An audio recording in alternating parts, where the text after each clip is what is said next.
ब्रह्मा विष्णु महेश अजर अमर नहीं है।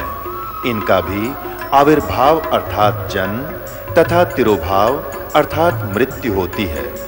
प्रमाण के लिए देखिए देवी भागवत महापुराण।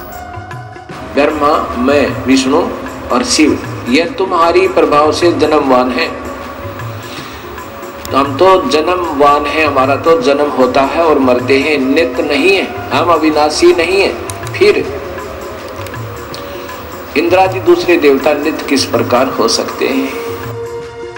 कृपया अवश्य सुनिए जगत गुरु तत्वदर्शी संत रामपाल जी महाराज के अमृत वचन।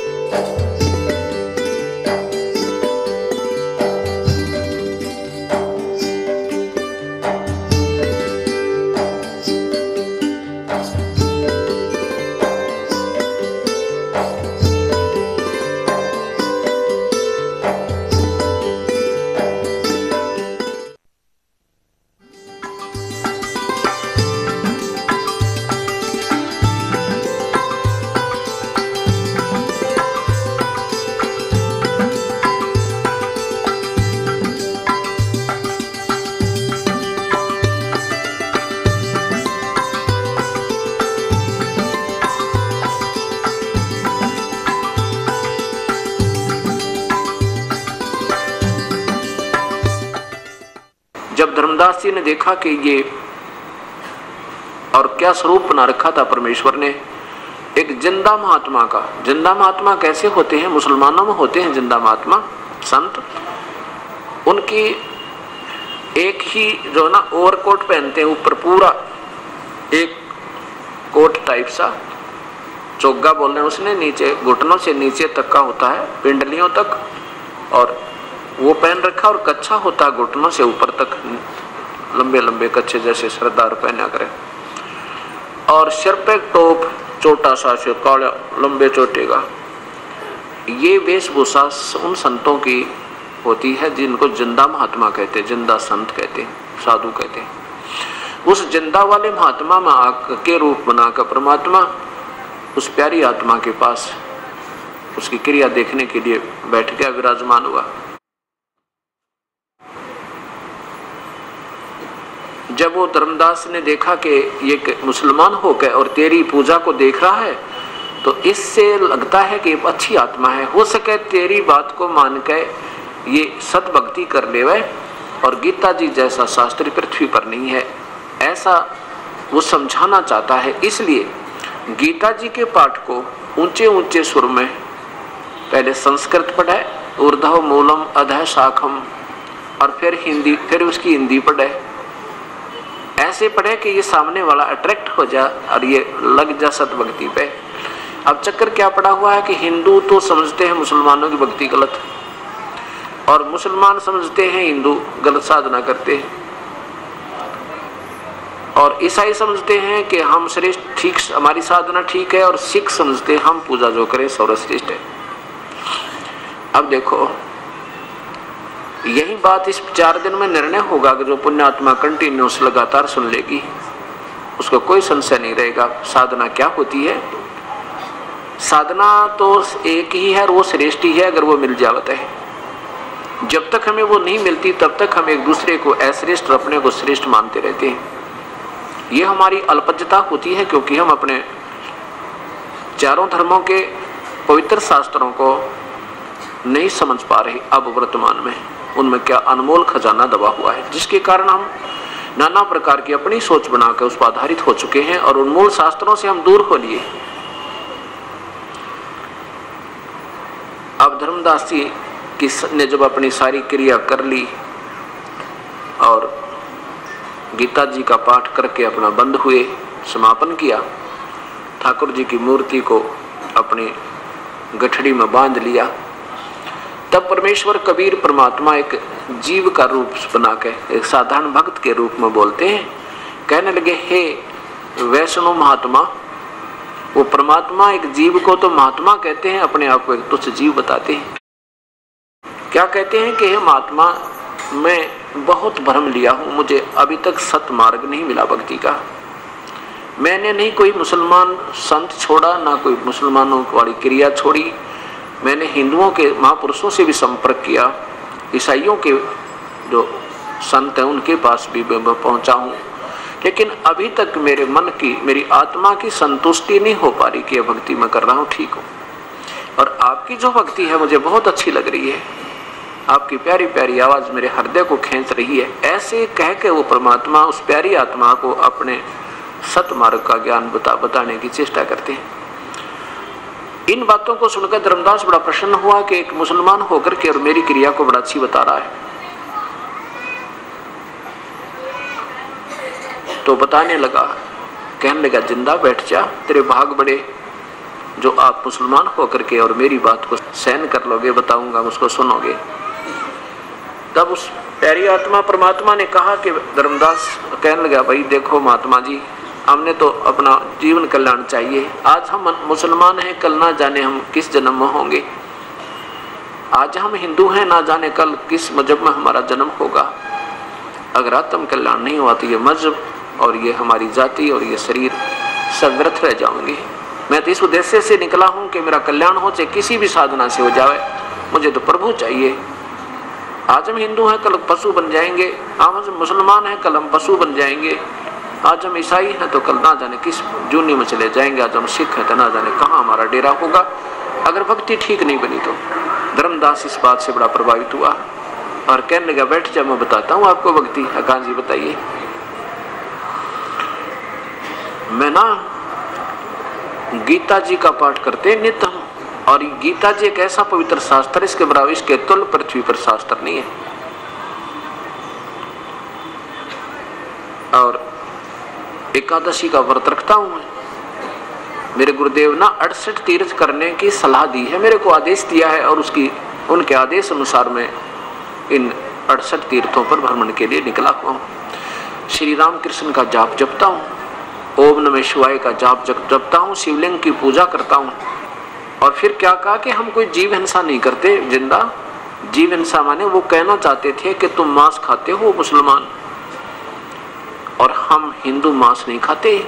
और जो मतलब कहा नहीं सीधा, पर डायरेक्ट उसका संकेत ही था।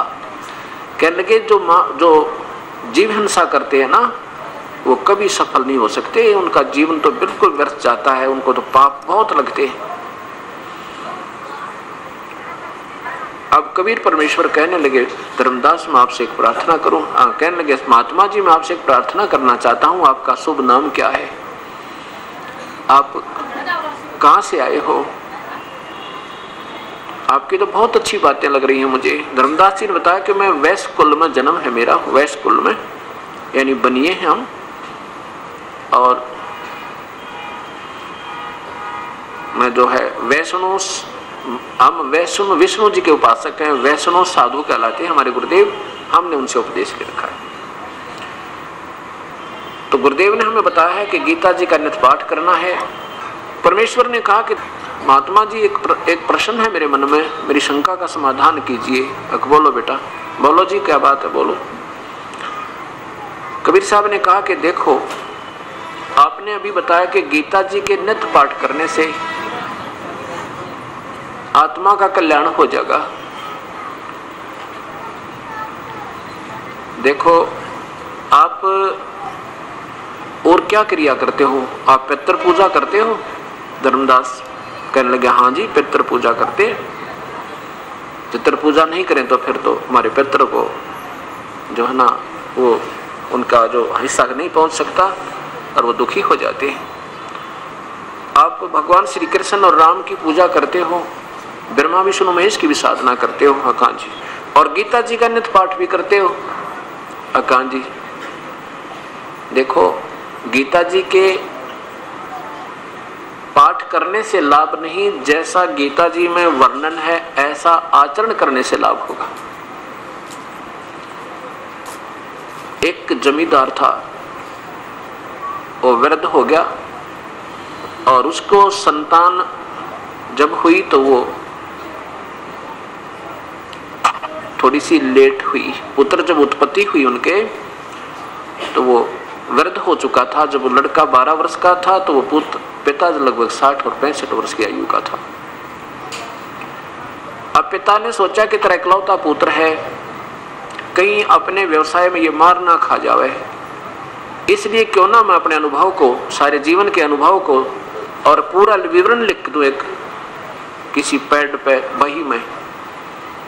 उसने अपना पूरा एक्सपीरियंस हर क्रॉप का, हर फसल का, किस में बीजनी चाहिए, उसमें कितना, एक एकड़ में कितना बीज डलेगा, कितनी बार उसकी, किस समय में उसमें पानी डाला जाएगा, किस समय उसमें खाद डालनी है, फिर क्या स्थिति होगी, उसको कैसे संभालना है, ऐसी स्थिति हो जाए तो उसमें ऐसे खाद डालना है, तो सब कुछ लिख के और एक पूरी बही के अंदर यानी एक पैड में लिख दिया और कहा पुत्र इस पैड को पढ़ना और इसके अनुसार बेटा खेती करना, तो अपना व्यवसाय करना, तो सफल रहेगा। अब एक बात बताओ धर्मदास जी, परमात्मा पूछ रहे हैं उस प्यारी आत्मा से कि अगर वो जमींदार का पुत्र उस लिखे हुए लेख को, पिताजी के द्वारा लिखे अनुभव को डेली पढ़े और ऐसा करेगा नहीं जैसा उसमें वर्णन है, तो क्या होगा? क्या वो धनी हो जाएगा? क्या उसका कल्याण होगा, उसको लाभ होगा? धर्मदास जी कहने लगे नहीं जी, बिल्कुल नहीं हो सकता, वो तो भूखा मरेगा। तो ठीक इसी प्रकार जैसा अपने पवित्र शास्त्र गीता जी में लिखा है ऐसा आप नहीं कर रहे हो, मैं नहीं कर रहा हूं, तो फिर क्या होगा? कल्याण होगा या हानि होगी? धर्मदास जी कहने लगे जी तो हानि होगी और गीता जी अनुसार हम नहीं करेंगे तो पूजा। आप बताओ गीता जी किसने बोला? पहले ये बताओ मुझे कि गीता जी किसने बोला? धर्मदास जी कहता है बेधड़के से कि भगवान श्री कृष्ण जी ने गीता बोला। परमात्मा कहने लगे धर्मदास यही सबसे बड़ी भूल है, गीता श्री कृष्ण जी ने नहीं बोला, शरीर श्री कृष्ण जी का था, बोलने वाला काल था। और वो काल कौन है? ये ब्रह्मा विष्णु महेश का पिता है और दुर्गा या शेरा वाली इन तीनों की मां है।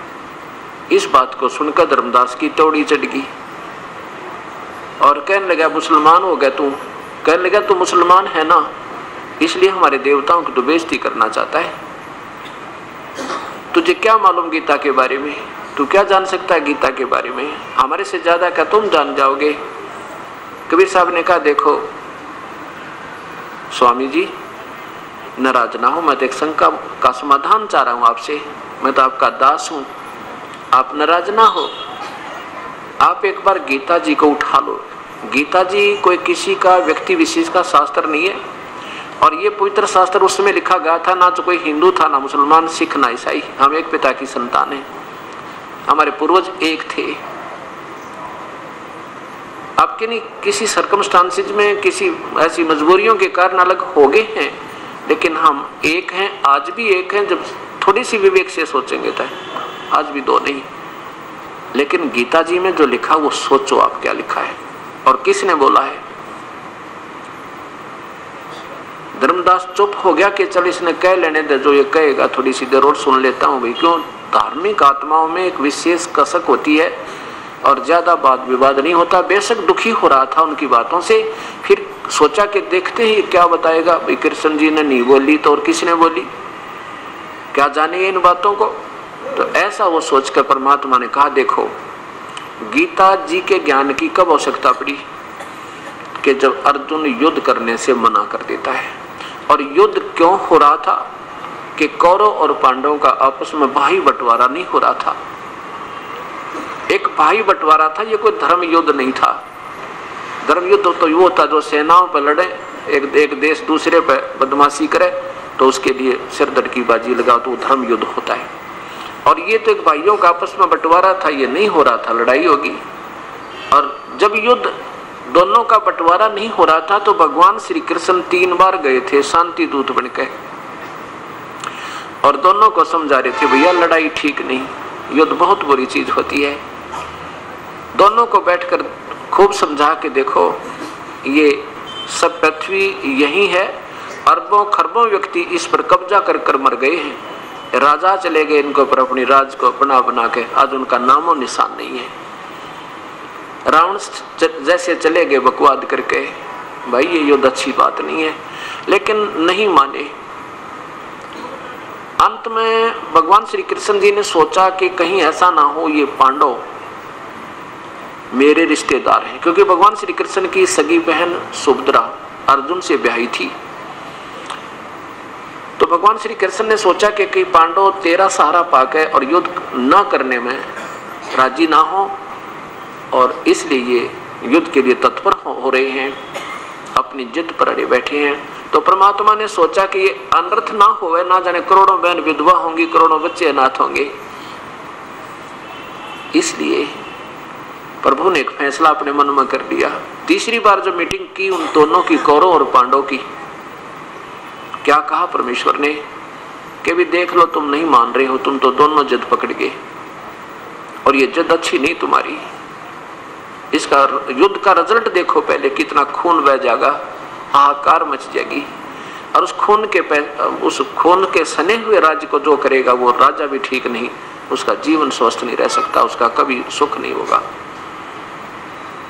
फिर भी नहीं मानते हैं, तो परमात्मा ने सोचा हो सके ये पांडव ही कुछ नरम हो जाएं और तो ये ऐसा जुल्म टल जावे। तो भगवान ने कहा कि देखो बात सुनो, ठीक है तुम नहीं मान रहे हो, तो तुमने सेना भी बांट ली है, राजा भी बांट लिए हैं, अब मेरी भी सुन लो अंतिम फैसला। एक तरफ मेरी सेना होगी, एक तरफ मैं होऊंगा, और मैं हथियार नहीं उठाऊंगा, यह कसम खाता हूं। अब देख लो मेरा, तुमने जौन से न मुझे लेना। अब इस बात से पांडवों के जमीन, पांव के तले की जमीन निकल गई। अगर भगवान युद्ध नहीं करेंगे तो हमारी पराजय निश्चित है, और हमने भगवान श्री कृष्ण को मांगना होगा क्योंकि हमारा रिश्तेदार है। ये भी बात शर्म की जब नहीं मांगेंगे तो। और सेना इन्होंने एक तरफ लगा दी, तो दुर्योधन तो लालची आदमी है, वो तो सेना का हुक्म ही लेगा। तो ये सब विचार करके पांचों पांडव सभा से बाहर निकल गए और कहा प्रभु हम अभी आते हैं, थोड़ा विचार कर लेते हैं। पांचों पांडव बाहर आकर सलाह करते हैं, भी देखो अब युद्ध करना कोई लाभ नहीं, भगवान ने हाथ हथियार नहीं उठाना और अपनी पराजय होगी होगी। अब एक काम करो, अपनी इज्जत भी रह जावे, हम भगवान से कहते हैं हमें 5 गांव दिला दे, हमारी इज्जत भी रह जावे और युद्ध भी ना हुए। तो पांचों के पांचों पांडवों ने भगवान श्री कृष्ण को बाहर बुलाया। श्री कृष्ण जी ने कहा कि बोलो भाई क्या बात है। तो उन्होंने अपनी वो सुदर्शन बताया, अपनी प्रार्थना कही। श्री कृष्ण बड़े प्रसन्न हुए कि बहुत अच्छा सोचा तुमने, बहुत अच्छा सोचा, और ये तो बन गई बात, बस 5 गांव तो दे ही देगा दुर्योधन, ऐसी कोई बात नहीं। तो पांडव बाहर खड़े हैं और श्री कृष्ण अंदर कौरवों की सभा में आ जाते हैं, जहाँ पर सैकड़ों की संख्या में तो वो खुद बैठे। 101 भाई थे और योद्धा खड़े उनके और न्यारे सैनिक, अंगरक्षक, मंत्री, वजीर। भगवान श्री कृष्ण ने आकर कहा दुर्योधन बात बन गई है, आप ऐसा करो उनको 5 गांव दे दो। वो कहते हैं 5 गांव हमें देते, हमारी इज्जत भी रह जाएगी और हम युद्ध नहीं करते।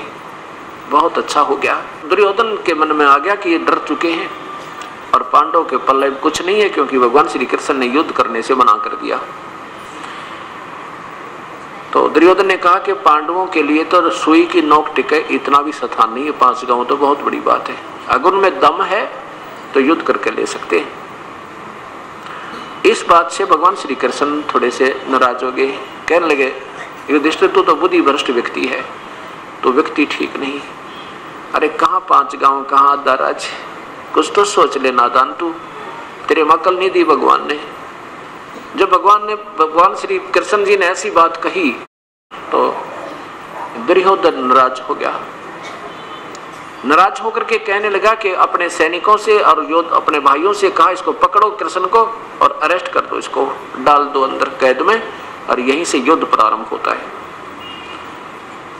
अब जब ऐसी आदेश दुर्योधन का पाकर योद्धा खड़े हुए, उसके भाई और वो सैनिक, तो भगवान श्री कृष्ण ने अपना विराट रूप दिखाया, और उस विराट रूप के कारण उनकी आंखें चुंधिया गई, वो विवश हो गए, सारे जहां के तहां थे वहीं लुढ़क गए और भगवान श्री कृष्ण सभा छोड़कर चले गए। अब यहां विचार करना, जब गीता जी का ज्ञान दिया जा रहा था उस समय क्या होता है कि जब अर्जुन ने युद्ध करना मना कर दिया तो श्री कृष्ण अगर अपने होश में होते तो कह देते भाई धन्य तेरे माता पिता ने, चलो कुछ नहीं बिगड़ा, अभी तक कुछ भी नहीं गया है। जबकि दुर्योधन अर्जुन कहता है परमात्मा मैं नहीं लड़ूंगा, युद्ध मैं बिल्कुल नहीं करूंगा, चाहे मुझे 3 लोक का भी राज कोई देना, तो युद्ध नहीं करूंगा। क्यों नहीं करूंगा? क्योंकि सामने ये हमारे रिश्तेदार खड़े, काके ताऊ चाचे ताऊओं के रिश्तेदार कोई दूर नहीं होते, बहन भाई सब साथ ही रहते हैं, सामने मेरे भतीजे खड़े। अब इनको आज मैं मारूंगा जिनको सीने से लगाए फिरा करता था, कल तक इनको लाड किया करता था, प्यार करता था, ना जाने करोड़ों बहन विधवा होंगी, करोड़ों बच्चे अनाथ होंगे। मैं युद्ध नहीं करूंगा भगवान, ये मेरी पक्का फैसला हो गया। और वहां फिर श्री कृष्ण कहे कि तो युद्ध कर ले अर्जुन, तो ये बात फिर न्याय संगत नहीं, जची नहीं है। ऐसे महापुरुष ने आज तक पूरे इस संसार के इतिहास में आज तक ऐसा अनर्थ नहीं करवाया। तो श्री कृष्ण जी ने ऐसा काम, ये जुल्म नहीं करवाया। आपकी थोड़ा सा देर तो समझ में आओगी, क्योंकि यह कहानी बड़ी जटिल बन गई। सारा ही ज्ञान हमारे से सत्य ज्ञान दूर हो गया। दंत कथाएं हमने सुनी है, वास्तविक ज्ञान तत्व ज्ञान हमारे पास नहीं पहुंचा। इस कारण से आपने एक बार ये ऐसा लगेगा जैसे ये दास सारी झूठ कह रहा है, और जब ध्यानपूर्वक सुनोगे तो ये सारी सत्य होंगी। जो सुना था वो आपका असत्य होगा, आपके सामने प्रमाण होगा। तो भगवान श्री कृष्ण ने अगर अपने होश में होते तो वो मना कर देते, चलो नहीं युद्ध करते। उसी समय जब काल ने देखा, उस ज्योत स्वरूप निरंजन ने, जो उसने कसम खाई है कि मैं ज्यों का तू तो सामने आऊंगा नहीं, लेकिन सब में प्रवेश करके, किसी में गुप्त रूप में आकर, किसी का आकाशवाणी करके, चाहे किसी में प्रेत की तरह प्रवेश करके, उसने सारे काम वही करवाता अपने 21 ब्रह्मांड में। तो उसी समय वो काल अपने 21वें ब्रह्मांड से चलकर ज्योत स्वरूप निरंजन श्री कृष्ण में प्रवेश कर गया। ज्योत, वो काल जो है 1000 भुजा का भगवान है, ब्रह्मा विष्णु महेश केवल 4 भुजा के भगवान है, और दुर्गा 8 भुजा की देवी है। अब क्या होता है कि जब गीता जी का ज्ञान सुनाया जा रहा था काल के द्वारा, ज्योत निरंजन के द्वारा, तो उस समय उन्होंने विराट रूप दिखाया कि अर्जुन देख ले, ये है मेरा वास्तविक स्वरूप, और ये मेरा वास्तविक स्वरूप है जो आज से पहले किसी ने को मैंने नहीं दिखाया था। तेरे सिवाय मेरा विराट रूप तेरे बिना किसी ने नहीं देखा था। अब ये देखिएगा पवित्र गीता जी अध्याय नंबर 11 का मंत्र नंबर 47 आपको दिखाते हैं। उससे पहले आपको थोड़ा सा विवरण देंगे कि ये काल बोल रहा था, श्री कृष्ण नहीं बोल रहा था उस समय, क्योंकि भगवान श्री कृष्ण ने पहले कभी नहीं कहा मैं काल हूं, बाद में कभी नहीं कहा मैं काल हूं। उस समय क्यों कहा मैं काल हूं? क्योंकि वास्तव में श्री कृष्ण की आत्मा नहीं, काल बोल रही, काल की आत्मा बोल रही थी। और वो देखिएगा 1000 भुजा का भगवान है काल, और श्री ब्रह्मा विष्णु महेश केवल 4 भुजा के हैं। ये देखिएगा अब 32वां श्लोक देखो पहले, जिसमें स्वयं स्वीकार कर रहा है कि मैं काल हूं और सबको खाने के लिए अब आया हूं। अध्याय नंबर 11 का और श्लोक नंबर नीचे देखिए 32। लोकों का नाश करने वाला बड़ा हुआ काल महाकाल हूं। वैसे संस्कृत काल लिखा है, काल हूं मैं काल हूं। इस समय इन लोकों को नष्ट करने के लिए प्रवृत्त हुआ हूं। इसलिए जो प्रतिपक्ष की सेना में सतित योद्धा लोग हैं वो तेरे बिना भी, यानी तू ना लड़ेगा तो भी इनको मैं मार डालूंगा, वे सब तेरे बिना भी नहीं रहेंगे, अर्थात तेरे युद्ध न करने से भी इन सब का विनाश हो जाएगा। स्पष्ट हो रहा है कि काल हूं, काल स्वयं स्वीकार कर रहा मैं काल हूं। और फिर 46वें श्लोक में स्वयं अर्जुन कह रहा है कि हे भगवान, हे सैंसर बाहो 1000 भुजा के भगवान, मैं वैसे ही आपको मुकुट धारण किए हुए गदा और चक्र हाथ में लिए हुए देखना चाहता हूं। इसलिए हे विश्वरूप सहस्र बाहु, सहस्र बाहु का अर्थ होता 1000 भुजा वाले भगवान, सहस्र बाहु 1000 भुजा वाले भगवान उसी चतुर्भुज रूप में प्रकट होइए। आगे नीचे देखो 47 में। अब ये जो दिखाना चाहता था ये दास, वो ये इसका वास्तविक ये था कि हे अर्जुन, अनुग्रह पूर्वक मैंने अपनी योग शक्ति के प्रभाव से यह मेरा परम तेजो में सबका आदि और सीमा रहित विराट रूप तुझको दिखलाया है, जिसे तेरे अतिरिक्त दूसरे किसी ने पहले नहीं देखा था। अब देखो क्या कहता है, तेरे अतिरिक्त पहले किसी ने नहीं देखा था। अगर श्री कृष्ण बोल रहे होते तो ये नहीं कहते कि तेरे बिना पहले मेरा ये विराट रूप किसी ने नहीं देखा था, क्योंकि वो भगवान श्री कृष्ण तो कौरों की सभा में दिखा चुके थे। अब ये प्रश्न हुआ, एक तो ये प्रमाण हुआ कि ये काल बोल रहा था, प्रभु कृष्ण नहीं बोल रहे थे। वो तो एक प्यारी आत्मा थी जिनके पास पशु भी प्यार पाते थे, पक्षी भी प्यार पाते थे, और सब ग्वाल बाल आकर के सुध बुध भूल जाया करते थे। वो काल नहीं था। ये काल जो है ज्योति निरंजन, ये क्या करता है, जैसे एक प्रेत आत्मा दूसरे के किसी के शरीर में, ओरिजिनल आत्मा वाले शरीर में प्रवेश कर जाती है और उस ओरिजिनल आत्मा को वो दबा के स्वयं बोलती रहती है, और जब वो निकल जाती है प्रेत आत्मा तो उस बोलने वाले ने कुछ नहीं मालूम होता तू क्या कह रहा था। वो तो और ही बताते हैं, तू ऐसे बोला था, तू ऐसे बोली थी, तू ऐसे कह रहा था।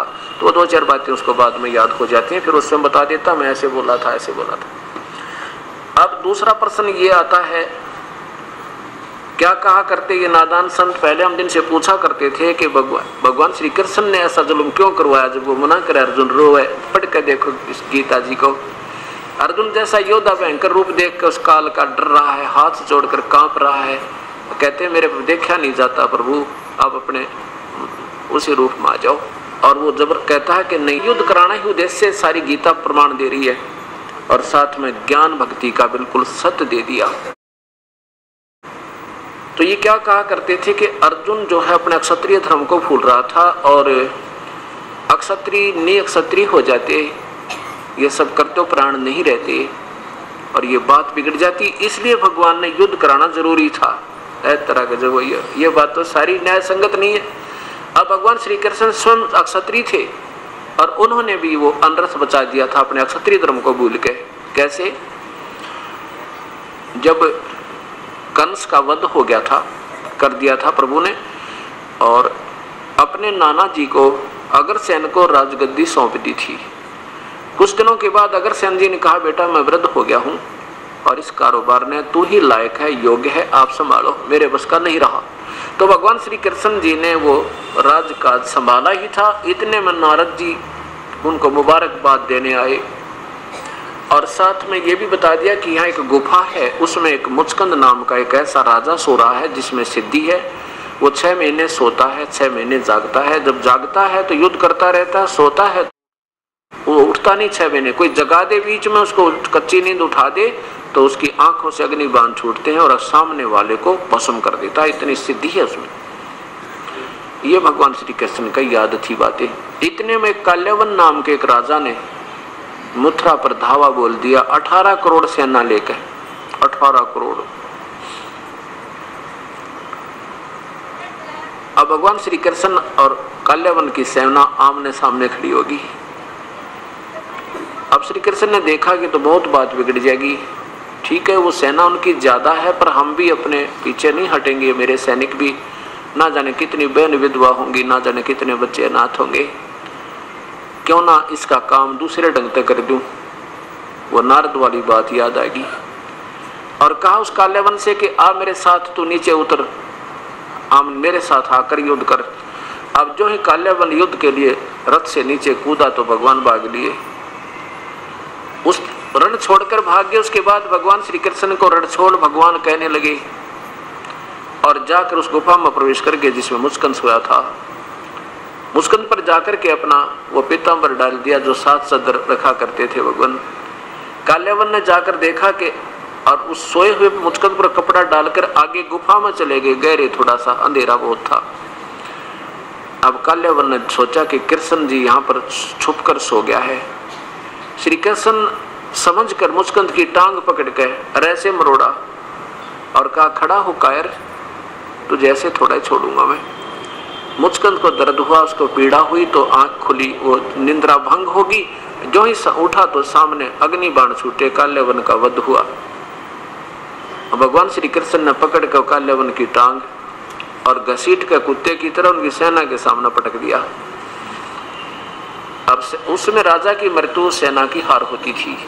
तुम्हारे राजा का वध हो गया। तो उसने कहा कि ठीक है कृष्ण, हम अभी आएंगे दूसरा राजा चुनकर और तुझे बख्शेंगे नहीं, अपना प्रतिशोध लेंगे और होशियार रहना।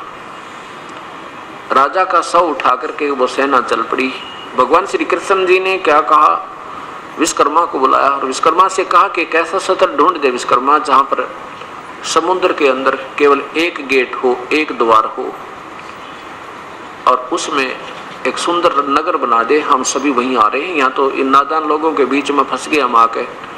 कभी तो मोचकंद आ रहा, कभी तो काल्यावन आ रहा है मारने के लिए, कभी शिशुपाल लड़ाई कर रहा है, कभी जरासंध, कभी कोई, कभी पूतना। भाई इन तो पागलों में फंस गए हम और चल यहाँ से निकल कर चलेंगे। कहते हैं राड से बाढ़ अच्छी होती है।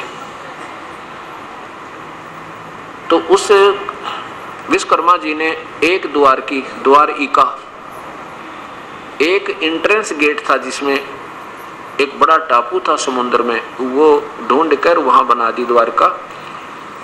और भगवान ने सोचा कि इस एक द्वार पर अपनी सारी सेना को रखेंगे, हम तो लड़ेंगे नहीं किसी से, हमारे साथ कोई इतनी दूर, प्रथम तो इतनी दूर कोई जावा को नहीं क्योंकि बिल्कुल लास्ट हो गया, और कोई यहाँ आ भी जाओगा तो फिर हम एक ही स्थान पर बैठकर अपना उसका मुकाबला कर लेंगे। ऐसा एक सेफ्टी प्लेस, एक सुरक्षित स्थान ढूंढ कर भगवान ने वहां शरण ली। हम दुष्ट आत्माओं से अपनी जो ना इतनी दूर जाकर राहत पाई उन्होंने। जब उस टाइम इस उसमें थे जब तो हम उनके साथ ये सलूक किया और वो चले गए, उनकी जय बोलते अंडे। अगर भगवान श्री कृष्ण आज भी आ जाना फिर भी ना मानना, हम इसे निकम्मे आत्मा हो गए। क्यों? हम मुर्दे पूजन की आदत पड़ गई। जब चले जाते हैं तो गुण गाते हैं, वर्तमान में संत आ जाते हैं तो उनके साथ हम बात विवाद पैंस ना जाने के कर बैठे, और यही कमजोरी हमें दुखी कर रही है। मेरा कहने का भाव ये है कि ये भी बात नहीं जची कि श्री कृष्ण जी ने इसलिए युद्ध करवाया कि क्षत्रिय धर्म का पालन भूल गया था अर्जुन। नहीं, वो नहीं चाहते थे, वो स्वयं भूल गए। जो अनर्थ टालना चाहा, आप भाग्य छोड़ के, युद्ध छोड़ के क्षत्रिय होते हुए, ये भी बात नहीं जची। अब क्या हुआ कि युद्ध समाप्त हो जाता है, पांडव विजयी हो जाते हैं और कौरवों का विनाश हो जाता है। राजा युधिष्ठिर को राजगद्दी पर बैठा दिया जाता है। भगवान श्री कृष्ण कहते हैं कि मेरा काम हो गया, अब मैं जा रहा हूं। भगवान श्री कृष्ण पांडवों के गुरु थे, धार्मिक गुरु भी थे, पांडवों के भी और साथ में यादव के भी। तो सभी ने मिलकर, यानी पांडवों ने मिलकर के एक प्रार्थना की कि भगवान से एक सत्संग करवाते हैं और उनके जो विचार हमें व्यक्त करेंगे उनके आधार पर अपना जीवन निर्वाह करेंगे। एक सत्य ज्ञान, सत्य उपदेश उनसे प्राप्त करते हैं। भगवान से प्रार्थना की, भगवान श्री कृष्ण जी ने ये बात स्वीकार की और समय, स्थान और तिथि निहित कर दी। उस निश्चित तिथि को और निश्चित स्थान पर उस निश्चित समय पर श्रोतागण आकर के बैठ रहे हैं सत्संग श्रवण करने के लिए, और भगवान श्री कृष्ण और अर्जुन आसपास घूम रहे हैं, टहल रहे हैं, जब तक समय होने का इंतजार कर रहे हैं। अर्जुन जी ने कहा भगवान श्री कृष्ण से कि भगवान आज मुझे वो गीता वाला ज्ञान सुनाना जो आपने युद्ध के दौरान सुनाया था, मैं भूल गया, बुद्धि के दोस्त हैं, अब मुझे याद नहीं भगवान, वो ज्यों का त्यों सुनाना, मुझे बड़ी तड़प हो रही है उस सच्चे ज्ञान, उस ज्ञान के सुनने की। भगवान श्री कृष्ण कहते हैं कि अर्जुन तू निकम्मी आत्मा है, तू श्रद्धाहीन व्यक्ति है, तू तेरी बुद्धि अच्छी नहीं लगती मुझे, तूने ऐसे निर्मल ज्ञान को याद क्यों नहीं रखा। और फिर भगवान स्वयं कहते हैं कि मुझे तब याद नहीं मैंने क्या कहा था, अब मैं जो कहता हूं नहीं बता सकता। अब देखो मैं सत्संग कर रहा हूं और आप सुन रहे हो, और मेरे से कभी पूछ लेना जी आप वो सत्संग सुनाना जिस तरह उस दिन कथा सुनाई थी, कभी सुन लेना, तुम सुना दूंगा। और आप इस 4 दिन के सत्संग को आप जो है ना 30% याद नहीं रख सकते, और फिर मैं आपसे कहूं कि आपने याद क्यों नहीं रखा, आप तो बड़े श्रद्धाहीन हो, तो यह बात जची नहीं। इससे सिद्ध हो गया कि मैं नहीं बोल रहा था, मेरे अंदर कोई भूत बोल रहा था जो सत्संग कर गया। ऐसे बहुत प्रमाण है कि एक जमींदार रहता था किसी गांव में, अभी पीछे की बात है, उसमें एक समय ऐसा आता था कि शाम के 4 और 5 के बीच में 1 घंटा निरी संस्कृत बोला करता और कहा करता मैं श्रृंगी ऋषि की आत्मा हूं, मेरी मुक्ति नहीं हो पाई है, और 1 घंटा संस्कृत बोला करता। उसके बाद उसको मालूम नहीं, बोलने वाले को तो कति अनएजुकेटेड था। तो ऐसा ये बहुत बड़ा जाल है, धीरे धीरे समझ में होगा। अब इसका प्रमाण आपको संस्कृत महाभारत में दिखाता हूं। गीता प्रेस गोरखपुर से प्रकाशित है। इसमें ये ज्यों का तो विवरण है। अब देखिएगा, ये पवित्र शास्त्र संस्कृत महाभारत द्वितीय खंड गीता प्रेस गोरखपुर से प्रकाशित है। इसके 667 पृष्ठ पे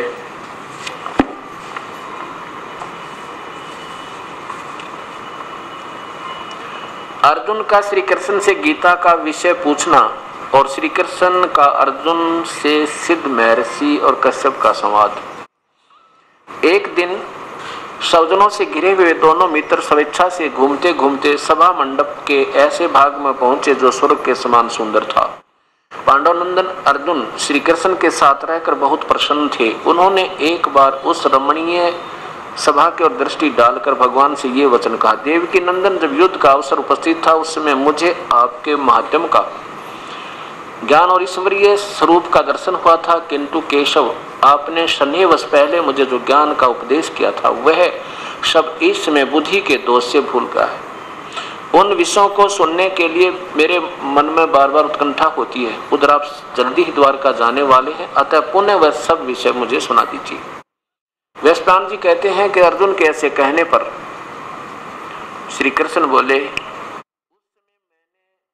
अर्जुन उस समय मैंने तुम्हें अत्यंत गोपनीय विषय का श्रवण कराया था।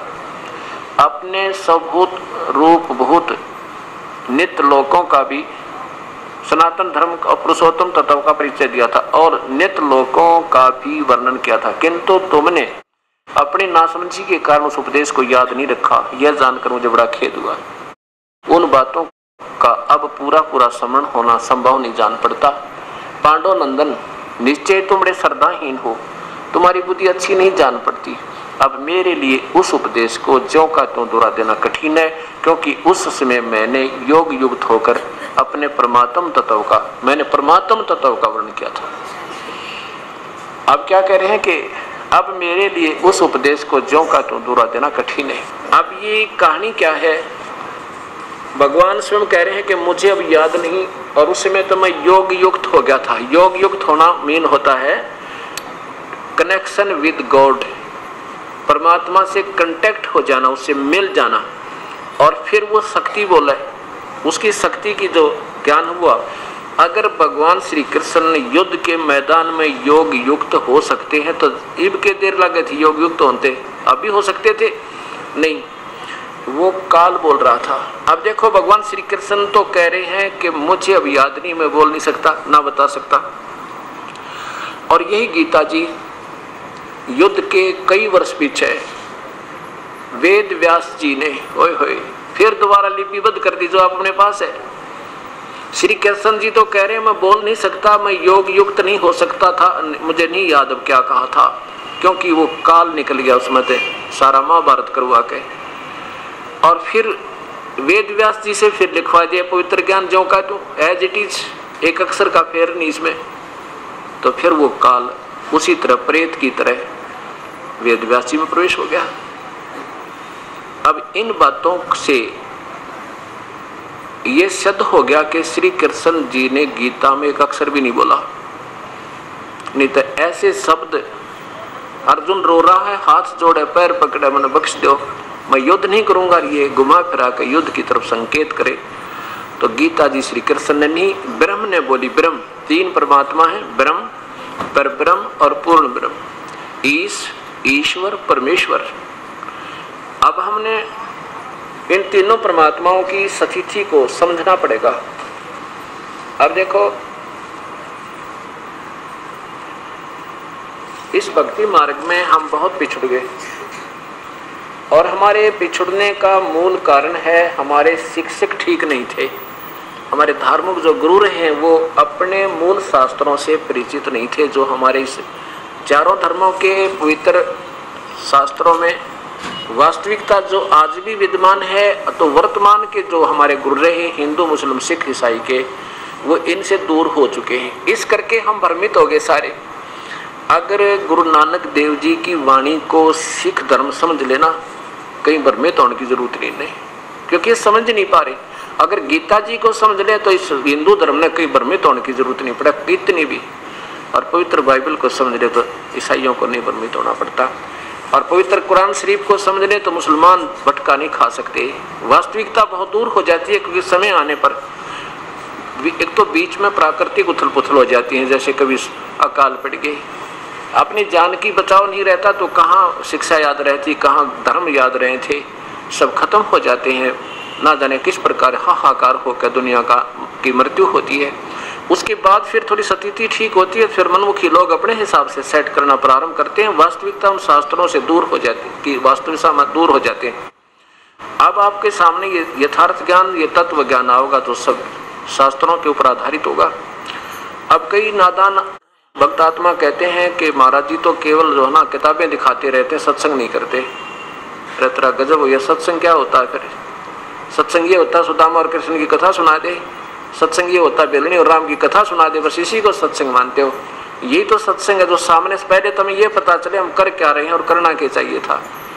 हम इसको जो कर रहे हैं वो हमारा ठीक भी है या गलत है, पहले तो ये फैसला हो तभी तो हम कुछ प्राप्त करेंगे।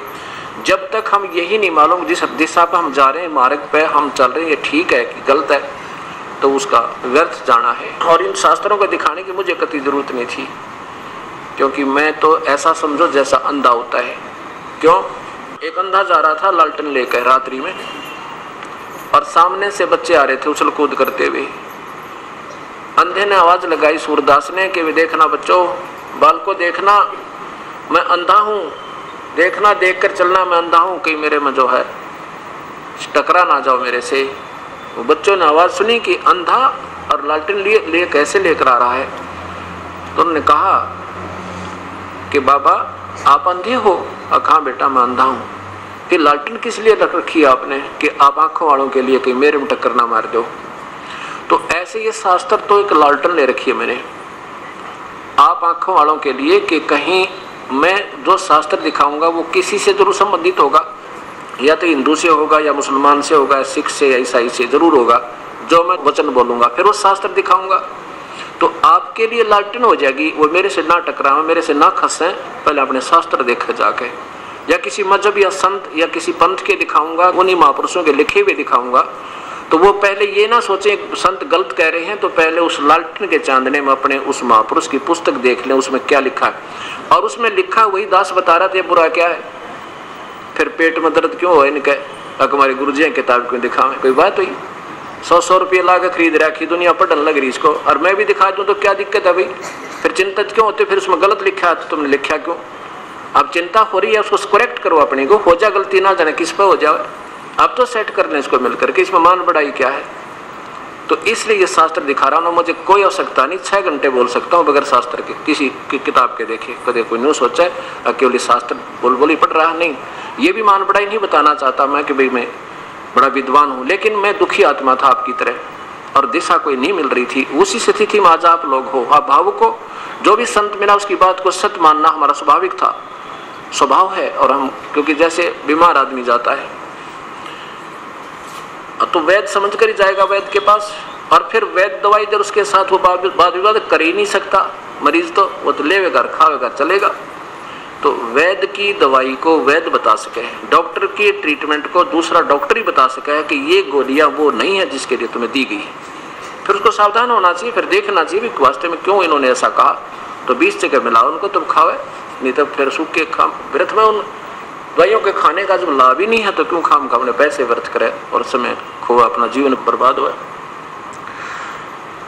अब आपको बताया जाएगा कि 3 परमात्मा है, एक ब्रह्म है, एक परब्रह्म, एक पूर्ण ब्रह्म। उसी को ईश भी कहते हैं ब्रह्म को, और परब्रह्म को ईश्वर भी कहते हैं, और पूर्ण ब्रह्म को परमेश्वर कहते हैं। ऐसे ही क्षर पुरुष ये ब्रह्म है, अक्षर पुरुष परब्रह्म है, और पूर्ण ब्रह्म जो है वो सत्पुरुष है, अनंत, वो अकाल मूर्त है। अब सबसे पहले आपको एक ब्रह्मांड दिखाऊंगा। इस ब्रह्मांड से आगे चलेंगे, परमात्माओं की स्थिति अपने सामने आओगी। तो भगवान ब्रह्मा, भगवान विष्णु, भगवान श्री कृष्ण उर्फ विष्णु जी, ये कितने भगवान हैं और कहाँ तक इनकी शक्ति है। ये एक ब्रह्मांड है। इसी को ब्रह्मांड भी कहते हैं, इसी को अंड भी, इसी को पिंड भी कहा है। पिंड क्यों कहा? क्योंकि शरीर में एक ही ब्रह्मांड का इसमें विवरण है। जैसे हमारे शरीर में चैनल बने हुए हैं, शरीर में वो कमल हैं, इन कमलों में सहस्रार कमल तक केवल इस ब्रह्म तक का ही एक ब्रह्मांड का ही इसके अंदर विवरण है, जो जैसे टीवी में चैनल होते हैं ऐसे। अब देखिएगा, इस ब्रह्मांड में एक ये ब्रह्मलोक है, और ये एक ब्रह्मांड का सबसे वो श्रेष्ठ लोक है जो बहुत समय पर्यंत, बहुत समय बाद विनाश होता है। गीता जी के 8वें अध्याय के 16वें श्लोक में लिखा है कि ब्रह्मलोक पर्यंत ये सभी लोक नाशवान है, इससे लेकर सारे नाशवान है, अर्थात ये पूरा ब्रह्मांड जो है विनाश में आता है। अब ये देखिएगा, ये है एक स्थान ब्रह्मलोक कहलाता है। इसमें इस ज्योत निरंजन ने, ब्रह्म ने, ये ब्रह्म के अंतर्गत आता है। इस ब्रह्म ने स्वयं कसम खाई है कि मैं जैसा हूं, ये काल है जो गीता में कहता मेरा स्वरूप है। इसने कसम खाई है कि मैं ऐसा अपना स्वरूप कभी किसी को नहीं दिखाऊंगा, एज इट इज जैसा मैं हूं ऐसा कभी सामने नहीं आऊंगा। ये क्या चाल करता है? इस ब्रह्मलोक में इसने ये 3 स्थान बना रखे गुप्त। एक रजोगुण प्रधान अक्षेत्र, एक तमोगुण प्रधान अक्षेत्र, एक ये सतोगुण प्रधान अक्षेत्र। अब जैसे एक मकान में 3 कमरे हों, एक में तो ऋषि महर्षियों की चित्र लगे हों, वहां जाते ही आत्मा इतनी प्रसन्न हो जाए, प्रभु में लीन हो जाए, उसका गुण बदल जाता है, स्वभाव बदल जाता है। और एक में लगे हों देशभक्तों के, और उसको देख करके अपने आप देशभक्ति में अपने आप मन का गुण, वो स्वभाव बदल जाता है। और एक में लगे हों ऐसे ये अश्लील चित्र, उसको देखते मन में बकवाद आऊंगी जब तक वहां रहेंगे। ऐसे इस काल ने सूझबूझ करके ये 3 स्थान बना रखे। और ये स्वयं ये काल जो है ज्योत निरंजन, ये स्वयं महाब्रह्मा का रूप धारण करता है, और दुर्गा को ये महासावित्री रूप में, अपनी पत्नी रूप में रखता है। और इनके दोनों के संयोग से जो पुत्र उत्पन्न होता है उसका नाम ये ब्रह्मा रख देते हैं और रजोगुण बना देते हैं। अब दूसरा स्थान देखो, ये सतोगुण प्रधान अक्षेत्र है। इसमें ये स्वयं काल ज्योत निरंजन महाविष्णु रूप में रहता है और दुर्गा को मां लक्ष्मी रूप में रखता है। और यहाँ इनके संयोग से जो पुत्र उत्पन्न होता है उसका नाम ये विष्णु रख देते हैं, और उसको फिर सतोगुण बना देते हैं, क्योंकि उसमें रहने से इसमें भी वो गुण पिता वाले आ जाते हैं। और यहाँ जब ये तीसरा तमोगुण प्रधान क्षेत्र है, इसमें स्वयं महाशिव ये सदाशिव रूप में रहता है, और दुर्गा को ये महापार्वती रूप बनाकर यहाँ रखता है। और इनके संयोग से जो पुत्र उत्पन्न होता है उसका नाम ये शिव रख देते हैं, रुद्र रख देते हैं। और उसको फिर इन तीनों को बेहोश कर देता है, करवा देता है दुर्गा से, और कहता है कि मेरा भेद नहीं बताना इसको। ये दुर्गा का अलग लोक भी है। और यहाँ पर एक ये ब्रह्मलोक, ये महास्वर्ग है इस पर्वत के पीछे। इसमें इस काल ने एक नकली सतलोक, नकली अलखलोक, नकली अगमलोक और अनामी लोक की रचना इस दुर्गा से करवा रखी है, इन जीवों को धोखा देने के लिए कि ये कहीं मेरे जाल से बाहर ना हो जाए। और जब ये बच्चे सियाने हो जाते हैं तब तक इनको बेहोश रखा जाता है, और जब ये जवान हो जाते हैं इनको प्रवेश की जाती है। तो इन तीनों को फिर इन 3 स्थानों पर भेजकर अपनी इस एक ब्रह्मांड की सृष्टि को ये काल चलाता है। अब देखिएगा, ये एक ब्रह्मांड है। इसमें ब्रह्मा जी जो इस काल के बेटे हैं, श्री विष्णु, श्री ब्रह्मा और श्री शिव जी, ये केवल स्वर्गलोक, पृथ्वीलोक, इस पाताल लोक में एक एक विभाग के मंत्री हैं। सतगुण रजगुण विभाग का ब्रह्मा जी, सतगुण विभाग के विष्णु जी और तमगुण विभाग के शिव जी। केवल इन 3 लोकों में, इन 3 लोकों के ये प्रभु एक एक विभाग के। और ये काल जो स्वयं मुख्यमंत्री का रोल करता, समझो एक ब्रह्मांड में। ऐसे ऐसे इस काल के 21 ब्रह्मांड है। ये देखो, इस काल के ये 21 ब्रह्मांड है। ज्योत स्वरूपी निरंजन काल ब्रह्म के लोक 21 ब्रह्मांड का लघु चित्र। पहले ये देखिए नीचे का, इस अभी आपने जो देखा था वो ये ब्रह्मांड है। कोई देख लो, इनमें से एक ब्रह्मांड में ये सभी सतिथि है। और ये ऐसे ऐसे 5 ब्रह्मांडों का ग्रुप बनाकर इसने एक महाब्रह्मांड बना रखा है। और ऐसे ऐसे 4 महाब्रह्मांडों में 20 ब्रह्मांडों को रोक के इनको चारों तरफ से फिर ऐसे बंद करके, और ये काल यहाँ रहता है। अलग इनसे। इसको ये सारा एक महाब्रह्मांड तुल्य स्थान है ये इतना, और ये थोड़ा सा विस्तृत करके बनाया गया है सारी चीजें लिखने के लिए। यहाँ पर क्या है कि इसने एक ये लॉक लगा रखा है, इससे आगे कोई नहीं जा सकता। ये यहाँ रहता है और यहाँ एक तपतशिला बना रखी है जिसपे 1 लाख मानव शरीरधारी प्राणियों के सूक्ष्म शरीर को यहाँ बूनता है। जीव मरते नहीं, लेकिन उनको इतना तंग किया जाता है कि इसमें से मैल निकालता जो सारे जीवन में इन्होंने खाया पिया होता है और सूक्ष्म शरीर में लगा होता है। फिर इसके लिए इसने सारी व्यवस्था की है, इसको श्राप लगा हुआ 1 लाख मानव शरीरधारी प्राणियों का आहार करने का। तो यहाँ इसने नकली सतलोक, नकली अलखलोक, नकली अगमलोक और नामी लोक की रचना यहाँ भी कर रखी है। और इधर इसने ये 12 वो पुण्यात्मा जो ऋषि लोग युगों युगों से द्वापर तक शास्त्रानुकूल साधना करते रहे, और उनमें से 12 पुण्यात्मा छांट के यहाँ रख लेता है। इनको फिर कलयुग में भेजता है नकली गुरु बना के, क्योंकि इनकी पिछली कमाई इनके साथ होती है, शब्द में शक्ति भी होती है और छोटी मोटी अपनी तरफ से लोगों को राहत भी दे देते हैं। उसके बाद ये भी यहाँ आते हैं ब्रह्मांडों में और अपनी शास्त्र विरुद्ध साधना बताते हैं, स्वयं भी करते हैं, औरों से भी करवाते हैं, और फिर ये पिछली कमाई खाकर ये भी खत्म नरक में जाते हैं और अनुयायियों को भी काल के मुख में डाल जाते हैं। ये 12 यहाँ से आते हैं। अब ये 21 ब्रह्मांड काल के हैं, ये ब्रह्म के। और अब देखो कुल सती थी सारे ब्रह्मांडों की। अब देखिएगा ये सतिथि है, ये बिल्कुल शास्त्रों में आधार दिखाऊंगा आपको। ऐसा नहीं कि वैसे बना के बैठ के कलम घुमा ली और बना लिया चित्र, ऐसा नहीं है। ये हर वेद में और गीता में आपको प्रमाण मिलेंगे, संतों की वाणी में। ये समझो, ये अभी आपने देखे 21 ब्रह्मांड ज्योति निरंजन के, यानी ब्रह्म के,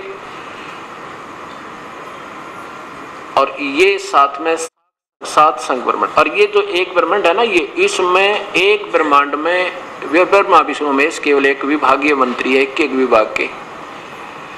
अब देखो सतिथि अपने आप समझ में आ जाएगी जब आप सियाने होगे, सत्संग सुनोगे। अब देखो ये है परब्रह्म, ये परब्रह्म के 7 संख ब्रह्मांड है, 7 मिलियन ये 7 ब्रह्म संख। और इसके बाद ये असंख इन्फिनिटी, ये उस पूर्ण परमात्मा के ये वीर जो इन पे भी मालिक, इन पे भी मालिक। और इसके ये सतलोक कहलाता है। इसके ऊपर ये अलख लोक है, अगम लोक, अनामी लोक। ये केवल संकेत दिए हैं क्योंकि स्थान भाव से ये नहीं बना पाए। तो ये अब यहाँ से कहानी शुरू होती है। उसके बाद ये नीचे के 3 लोक बनाए जाते हैं, इनमें बैठकर फिर परमात्मा नीचे की सारी कहानी और सृष्टि रची जाती है। अब ये सतिथि बताना जरूरी था कि हम ब्रह्मा विष्णु महेश की साधना करते हैं, और जबकि जिसकी साधना से हम जन्म और मृत्यु में शीघ्र चले जाते हैं, हमारा कल्याण नहीं हो पाता। जब तक हम इस सतलोक में नहीं आलेंगे तब तक हमारी जन्म और मृत्यु और ये कष्ट कभी मिट नहीं सकते। यहाँ आने के लिए हमें उस विधि की आवश्यकता पड़ेगी जो हम वहाँ जा सकते हैं। अब आपको गीता जी सुनाते हैं। अब ये पढ़कर आपके गीता जी समझ में आएगी, इतना कुछ देख के। अब ये भी सोचना कि रजगुण ब्रह्मा है, सतगुण विष्णु, तमगुण शिव जी। रजगुण ब्रह्मा है, सतगुण विष्णु, तमगुण शिव जी। इसके लिए प्रमाण आपके लिए और देना पड़ेगा। इस 4 दिन के सत्संग को बिल्कुल निष्पक्ष भाव से सुनते रहना। इस भाव से सुनना कि देखेंगे कहाँ त्रुटि मिलेगी संत की। इस उद्देश्य से भी सुन लोगे तो भी बेड़ा पार हो जाएगा आपका। त्रुटियां तो हमारे अंदर बहुत हैं, लेकिन अब वो त्रुटियां नहीं रहने देंगे जो भक्ति मार्ग की है। अब इसको हमने सेट करना है। ये है श्रीमद देवी भागवतम सभाष्टिकम सैमातम, श्री खेमराज श्री कृष्ण चंद्र दास प्रकाशन बंबई से प्रकाशित है। और इसमें 3रा सकंद देखो।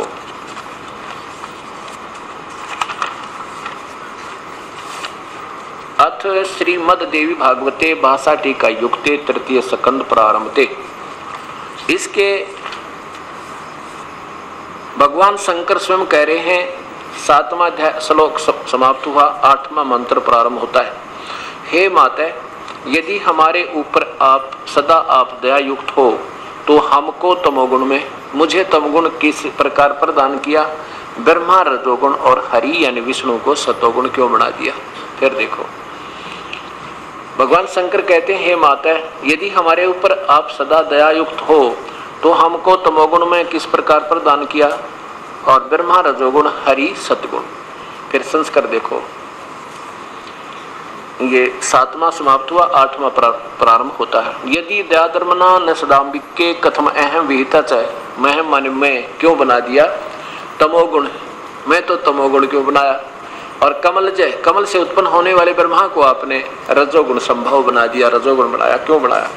और स्वीत किमु सतोगुण हरि, और हरि को सतगुण यानी विष्णु को सतोगुण।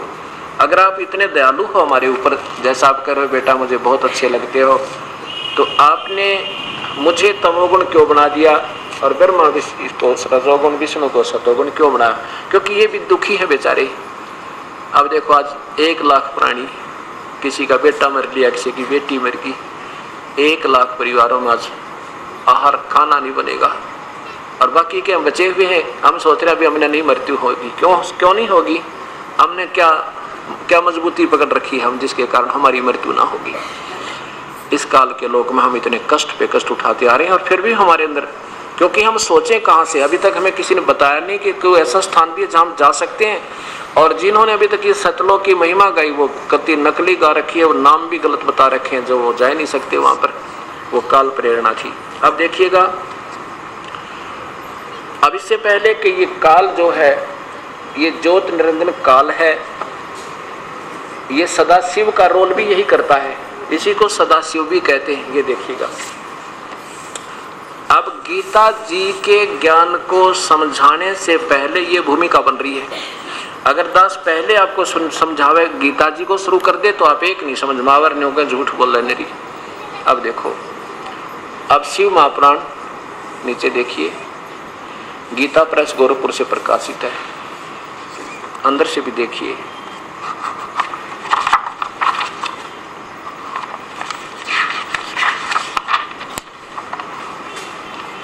संपादक है हनुमान प्रसाद पोदार और मुद्रक है गीता प्रेस गोरखपुर। इसमें रुद्र संहिता अध्याय नंबर 6 आप देखिएगा। अब ये सदाशिव कौन है, ये काल है ज्योति निरंजन ब्रह्म, और ये शिव पुराण प्रारंभ होती है ज्योति निरंजन यानी काल से, सदाशिव से, और समाप्त होती है इसके त्रिलोकीय पुत्र तमोगुण शिव की लीलाओं पे। अब यहां से प्रारंभ होता है ये रुद्र संहिता, यहां देखो, या नीचे से लीजिए, यहां से शुरू करते हैं। जिस परब्रह्म के विषय में ज्ञान और अज्ञान पूर्ण उक्तियों द्वारा यानी आप पे सोच बनाकर इस प्रकार बताए अनुसार इस प्रकार विकल्प किए जाते हैं, उसने कुछ काल के बाद द्वितीय की इच्छा प्रकट की, उसके भीतर एक से अनेक होने का संकल्प उदित हुआ।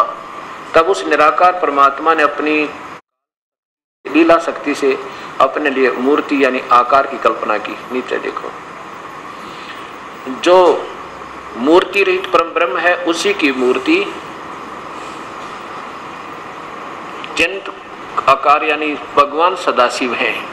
अर्वचनीय और प्राचीन विद्वान उन्हीं को ईश्वर कहते हैं।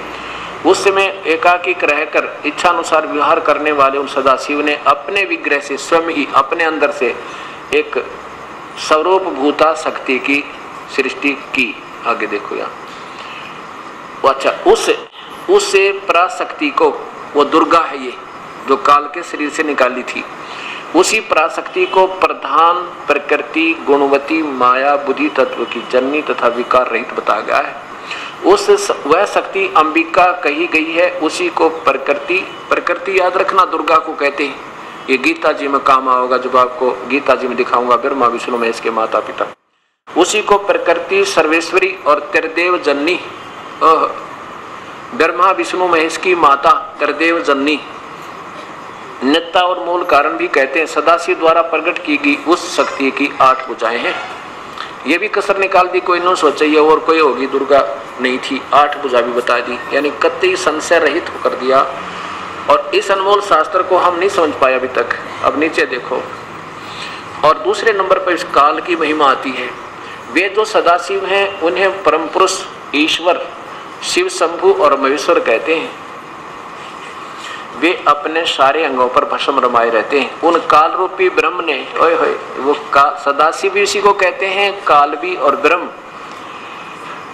सदाशिव यानी काल रूपी ब्रह्म ने एक समय शक्ति यानी दुर्गा के नाथ नहीं है, ये सात है, मिसप्रिंट है, सात शिवलोक नामक अक्षेत्र का निर्माण किया था। उस उत्तम अक्षेत्र को काशी कहते हैं। वे प्रिया और प्रियतम सक्त रूप यानी पति पत्नी रूप में शक्ति और शिव, दुर्गा और ये काल जो परमानंद रूप स्वरूप है, उस मनोरथ क्षेत्र में नित्य निवास करते हैं।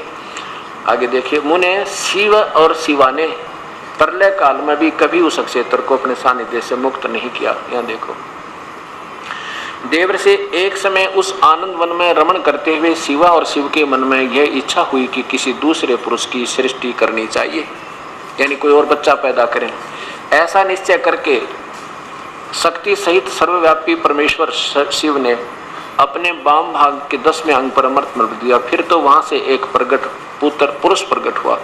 ये पति पत्नी व्यवहार किया, जिसमें से एक पुत्र की उत्पत्ति। उसका नाम क्या रखा, ये देखिए।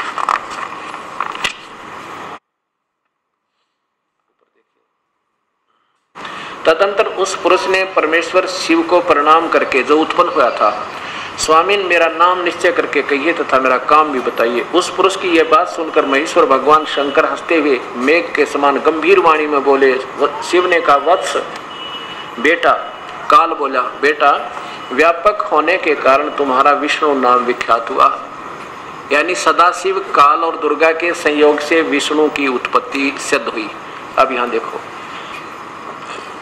ब्रह्मा जी बोल रहे हैं, पुराण को कहते हैं, बेटा नारद, तत्पश्चात कल्याणकारी परमेश्वर शाम सदाशिव ने पूर्ववत यत्न करके मुझे भी यानी विष्णु की तरह अपने दाहिने अंग से उत्पन्न किया। उन महेश्वर ने तुरंत ही मुझे अपनी माया से मोहित करके यानी बेहोश कर दिया। फिर इनको नारायण देव के नाभि कमल में डाल दिया और लीला पूर्वक मुझे वहां से प्रकट किया। पहले तो उसको तरह प्रकट किया, फिर दूसरा कहते कमल के ऊपर बेहोश कर दिया गया इसको।